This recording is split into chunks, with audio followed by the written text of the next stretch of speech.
Ай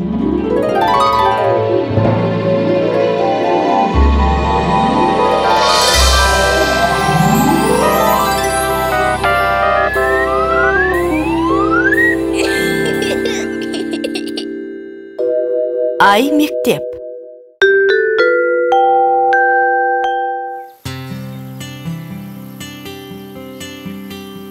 О,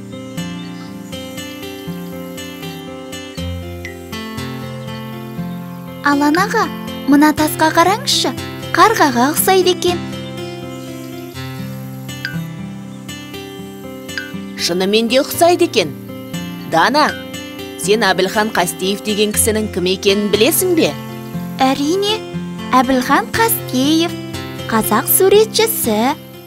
Дұрыс, халқымыздың тұңғыш халық суретшісі, еліміздегі бейнелеу өнерінің негізін салушы.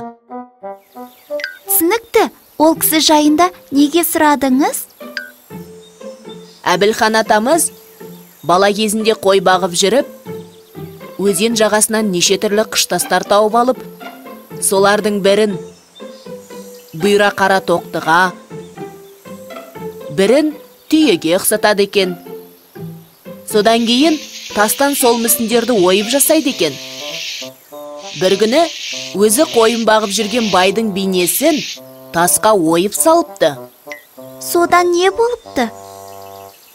Содан ол суретті бай көріп қалып, өзін өзі танып, бала Әбілханды қуып жіберіпті. Содан соң не болған?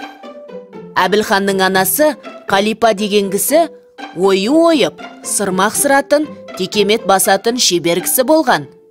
Әбілхан сол кісіге ойы ойып көмектескен екен. Бос уақытында шөппен түрлі суреттер салған дейді. Ол кезде қағаз, қалам деген болмаған шығар, иә? Болған ғой, тек тапшы болған шығар. Қағаз қалам алу үшін Әбілхан басқа адамдарға жалданып, қара жұмыс істеген. Кейіннен Түркістан Сібір темір жол құрылысына жұмысқа кіреді. Сонда арба дөңгелегінің майымен темір жолдың бойындағы жартасқа түрлі суреттер салып, маңайындағылардың барлығын таңғалдырған екен. Қай жерде жүрсе де сурет салуды тастамаған екен ғой. Ол рас. Соның арқасында танылып, Алматыға келеді. Суретші Хлудовтың студиясында бейнелеу өнерінің негіздерін үйренеді. Мәскеуден де барып білім алады. Түрлі көрмелермен байқауларға қатысып, жүлделі орындарға ие болады. Адам армандарының орындалғаны қандай жақсы. Иә, кел, Дана. Мына кітаптан Қазақстан суретшілерінің суреттерін қарайық. Міне, Әбілхан атамыздың картинасы. Қараңыз, мынау тура біздің таулар ғой. Қалай айнытпай салған? Иә, бұл картина Қазақстан тауларында деп аталады. Суретші біздің еліміздің тауларының ерекшелігін бере білген. Сондықтан да сурет саған соншалықты таныс болып тұрған болар.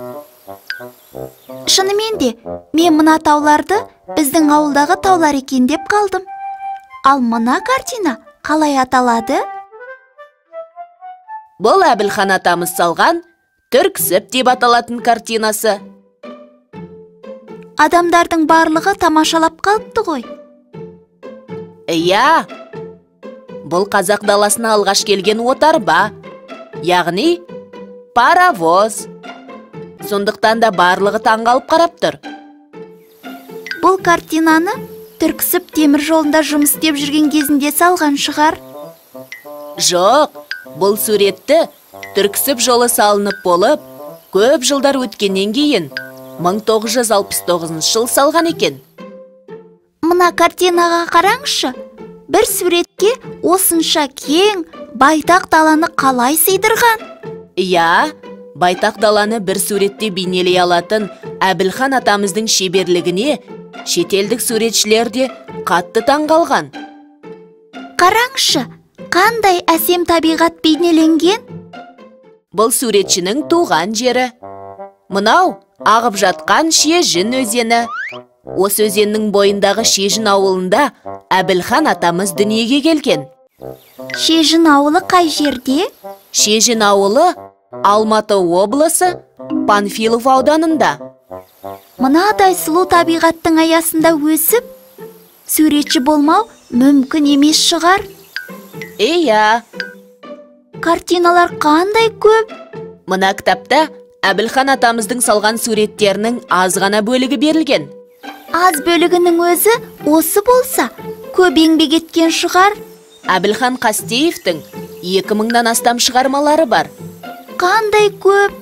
Алан аға, мына тастың бұдырын қараңыз. Тасқа бұғауланған адам бейнесіне ұқсайды екен. Қиялың ұшқыр екен. Мен ешқандай да адамды көріп тұрған жоқпын.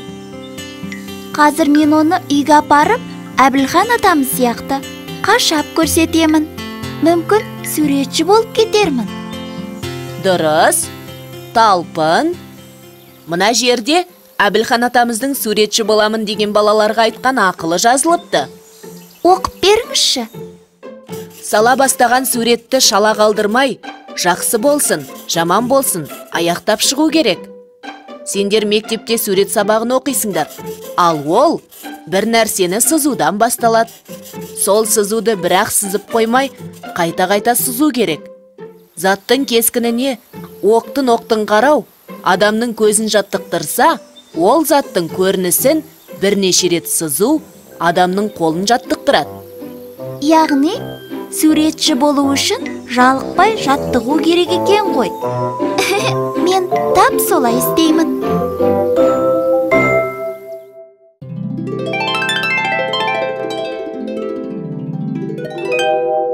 Қайталайық. Әбілхан Қастеев. Әбілхан Қастеев халқымыздың тұңғыш халық суретшісі. Еліміздегі бейнелі өнерінің негізін салушы. Әбілхан Қастеев Алматы облысы Панфилов ауданы Шежін ауылында дүниеге келген. Әбілхан Қастеевтің Қазақстан тауларында, Түрксіб, Таластың ен даласы, Шежін өзені атты картиналары бар. Әбілхан Қастеевтің 2000-нан астам шығармалары бар.